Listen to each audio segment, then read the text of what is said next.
Saint Angela of Foligno, 1248 to 1309, was a medieval Italian mystic and Franciscan tertiary whose life of radical conversion earned her the title Magistra Theologorum, teacher of theologians.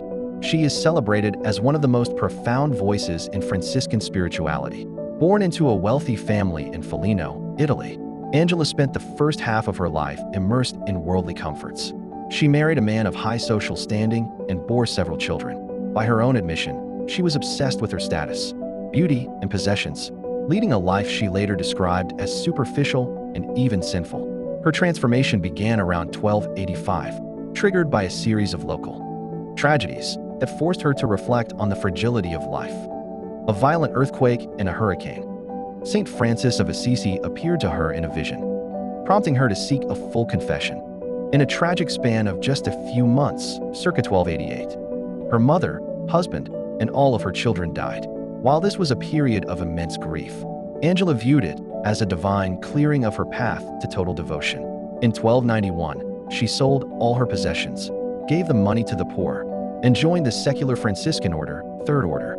Angela's spiritual life was defined by intense, often physical, mystical experiences.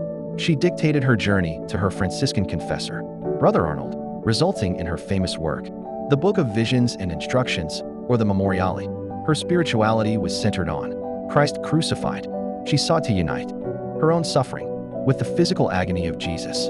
She described her soul's ascent to God through 30 distinct spiritual stages, moving from a fear of hell to a state of divine darkness and total union with the Trinity.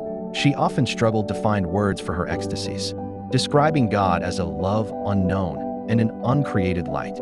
Angela founded a community of sisters in Foligno without being enclosed, who followed the Franciscan rule, allowing them to serve the poor and sick, especially lepers, directly. She died peacefully in her sleep on January 4, 1309, surrounded by her spiritual followers. She was beatified by Pope Innocent XII in 1693 and formally canonized by Pope Francis via equivalent canonization on October 9, 2013. Feast day, January 4th. Patronage: widows, people ridiculed for their piety, and those afflicted by temptations. Prayer. Saint Angela, you believed in a life spent in penance, prayer, and service to neighbor. Pray that we may devote ourselves to others with selfless generosity and out of love for God. Intercede for us today, that we may come to know Christ through the grace and wisdom of the gospel. Amen.